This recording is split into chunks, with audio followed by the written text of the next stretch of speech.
Hi guys, welcome back to the channel. Today I'm filming the 2021 Nissan Rogue Sport. Let's take a look underneath the hood here of the Nissan Rogue. This has the company's 2.5 liter 4-cylinder. It makes 181 horsepower and 181 pound-feet of torque. That's an increase of 11 horsepower and an increase of 6 pound-feet of torque. This is paired with the CVT transmission, or basically for short their Xtronic CVT, which is a really good transmission for fuel economy. It's rated at 27 in the city, 35 on the highway, and 30 combined, so it gets really good fuel economy. But shedding the hood here of the Nissan Rogue, looking at this V-Motion grille, honestly Nissan did a really good job with the exterior styling here of the Rogue. This also has the adaptive cruise control. Looking at these headlights, they're going to be a full LED with automatic high and low beam. My tester just has an incandescent turn signal. When you go for the platinum trim, Nissan will give you full LEDs. There's even an opening here to put an air curtain over the wheels. Surprisingly, there's no front parking sensors, but honestly I want you guys to comment down below, what do you think about the exterior styling here of the 2021 Nissan Rogue? Honestly, it looks different compared to the RAV4 and the Honda CR-V. But making our way to the side profile here, honestly I like the rim setup here. I like the multi-spoke finish here. These are a 235/65 width tire. They're a 17-inch rim design. Honestly, it looks really nice. Wheelbase for the 2021 Nissan Rogue is 106.5 inches with an overall width of 183 inches. So it's right in the middle between the RAV4 and also the Honda CR-V. But making our way to the rear here of the Nissan Rogue, this is going to be an LED combination with an LED brake light, with an incandescent turn signal, with an incandescent reverse light. There's going to be your Nissan badge here, also with your Rogue badge. Looking down here, there's going to be rear parking sensors with these reflectors integrated into the bumper. There's no visible exhaust tip down here. When we open up the cargo here, Nissan, on my tester, it does not have the power lift gate because it's a sport model. You have to go for a higher trim level in order to get the power lift gate. Underneath here, Nissan does give you a spare tire instead of a fixer flat kit. When you have all the seats folded up, Nissan says you get around 31.6 cubic feet of space. The upper trim levels have an adjustable cargo floor that increases the standard storage to 36.5. Once you lay all the seats down, you get 74.1 cubic feet of space. So it does have really good cubic feet of space. The king of the segment is going to be either the Toyota RAV4 with the most cargo or the Honda CR-V. So I'm sitting inside the interior of the Nissan Rogue, shutting the door.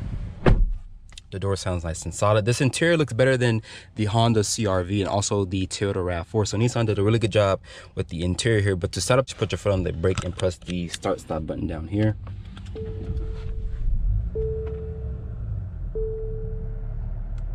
The gauges will do a nice sweep or whatever. You're greeted by this LCD display right here front and center. Looking at the door panel material, is going to be a soft touch ejection molded plastic with this black painted door handle.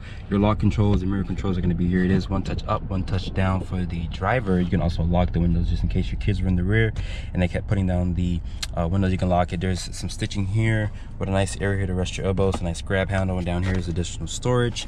Looking at the steering wheel here, I actually like the steering wheel here on the Rogue here. Your Nissan emblem, which is there, your volume controls. You can cycle through this LCD display here from the click of a button. As you can see, it tells you different stuff, like when your phone is connected. It does have Apple CarPlay and Android Auto capability.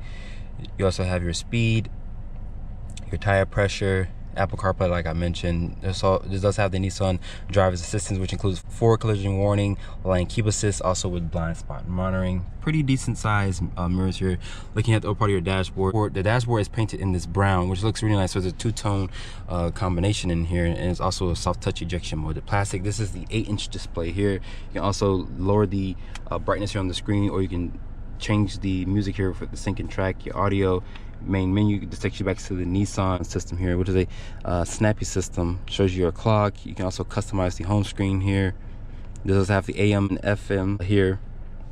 But Tesla only has a single zone climate control. There's a USB-C port in here, a USB port, a 12-volt. Looking at the shifter, this is different compared to the RAV4 and also the Honda CR-V. But to put this thing into reverse, you click the little trigger here on the side, and you're gonna push forward. For reverse, it shows you this backup camera with trajectory, with rear parking sensors. You click towards you for drive, and then you click the P for park. Of course, there's electronic parking brake here, auto hold. You have different drive modes, which includes a sport, standard, and eco. Honestly, most people will leave this thing in eco mode. This does get really good fuel economy. It's rated at 27 in the city, 35 on the highway, and 30 combined. Like I mentioned, there's two cup holders here with some black painted trim as well. looking here, the center console here is nice and padded. It's a double hinged center console. There's a deep amount of storage in there, and surprisingly there's no USB ports in there as well. These seats, even though they're cloth insert, they are really comfortable, but I wish these were the Nissan Gravity seat. You have to go for a different trim level in order to get those seats. There's going to be incandescent lighting in here, a sunglass holder. The dashboard does have the soft touch material with more stitching here. The glove box here is damped, but it's not lined with felt. It's a pretty decent sized glove box. So Nissan stepped up their game and gave us a nice interior here on the Rogue, and also there is paddle shifters, and my tester is missing the panoramic sunroof or a standard sunroof here on my tester. But let's hop into the back seat of the Nissan Rogue. So to get into the back seat here of the Nissan Rogue, when you open up the door here, the door opens nice and full. So just in case you had a car seat you want to put in there, you can definitely do so. The RAV4 or the Honda CR-V doesn't offer that. But getting back here in the Nissan Rogue and shutting the door, Nissan says you get around 39.2 inches of legroom. The most legroom in the segment is going to be to the Honda that offers 40.4 inches of legroom. So Nissan still did some nice packaging back here with the legroom. There's rear air vents back here. Surprisingly, there's no charging ports for additional storage here. There's two mat pockets back here for storage and whatnot. The seats in here are just like the front. They're nice and comfortable, nice cloth seats here. Once you pull down this armrest, there's going to be two cup holders with no storage. And I'm 5'8". I have plenty of headroom in here. There's going to be incandescent lighting. The materials are going to be a hard touch plastic back here, but you do have that nice material actually on the front door panel. It does come back here to the rear. Nice grab handle, nice area to rest your elbows, cup holders down here. So Nissan did a really good job with the interior of the Rogue. So starting off the driving scene here in the 2021 Nissan Rogue.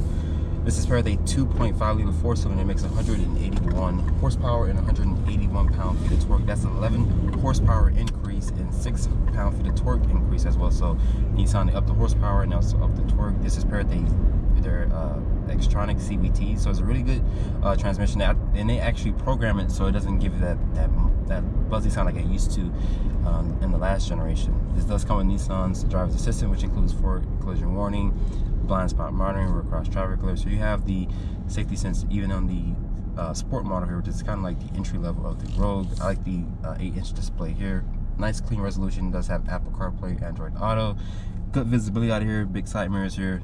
Even the dash here is a little lower, so you have a good visibility. Even the belt line here is lower. I actually like this material here on the actual door panel. I'm a really big fan of the actual steering wheel here. I like the design. Is different from the RAV4 and also the Honda CR-V, which this competes against, but those sell over 200 to 300,000 units.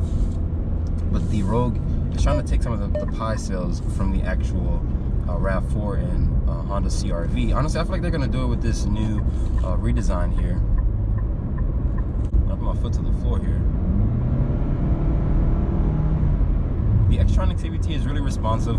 As you guys can hear, it didn't do that loud, buzzy CVT noise that most CVTs do. So like I mentioned, Nissan updated the programming of the CVT transmission. So it's really good. Like I mentioned, CVTs are really known for actual really good fuel economy, but some of them are really buzzy and it's not really pleasant to the ears. But Nissan did a really good job with the actual programming of their Xtronic CVT. Fuel economy really quick is rated at 27 in the city, 35 on the highway, and 30 combined. Of course, regular gas is recommended. The seats in here are comfortable, like I mentioned in the interior review here. Actually like that they have the cloth inserts, but I would prefer the actual Nissan Gravity seats. Those are really soft. I like that material.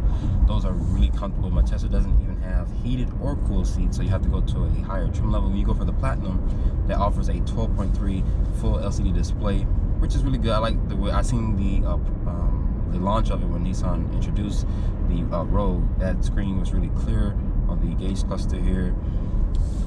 Full LED headlights are going to be standard equipment as well.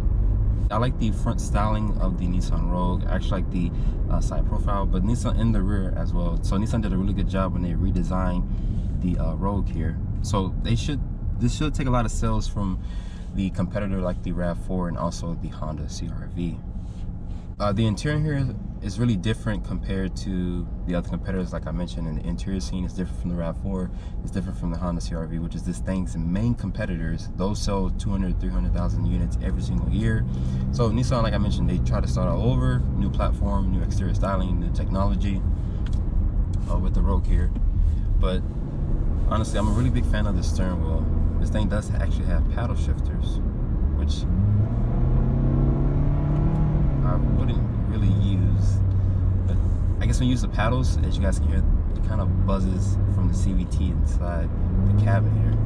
So you might wake your kids up with the sound of the CVT engine, but like I mentioned, they did a really good job with the programming. But honestly, I wouldn't even use the paddles, honestly, because you're still gonna get the same 181 horsepower and 181 pound-feet of torque with the paddles, with or without the paddles, basically. And this thing does have an actual sport mode here. So basically, the sport mode is gonna make the revs hang a little longer. Just trying to sweep out the top gear here, but you're still gonna get the best fuel economy. I'm averaging around 26 miles to the gallon, so even in sport mode, this thing is still really good when it comes to actual fuel economy. And it only has 3 drive modes, which is sport, standard, and eco. Honestly, most people are gonna leave this thing in actual standard or eco. I doubt that you're gonna even put this thing in actual sport mode. So after spending time with the 2021 Nissan Rogue Sport, this vehicle has a nice ride quality, even with that Xtronic CVT, which is really good for fuel economy. Like I mentioned, you get 30 combined. So how much does a Nissan Rogue cost? Starting price of my Tesla is at $25,650. My Tesla just light on the options since it's a sport model. This has the first aid kit and the seat back protector. My Tesla 6 for a grand total of $27,310. I'd like to give a special thanks to HGreg Nissan for providing me with the 2021 Nissan Rogue. If you're in the market for a Nissan Rogue, you can come to HGreg Nissan and ask for Gaby. Hope you guys have enjoyed my full overview on the 2021 Nissan Rogue. Make sure you guys follow me on Instagram at DriveOnReviews, and please keep subscribing to the channel. I'll catch you all in the next video.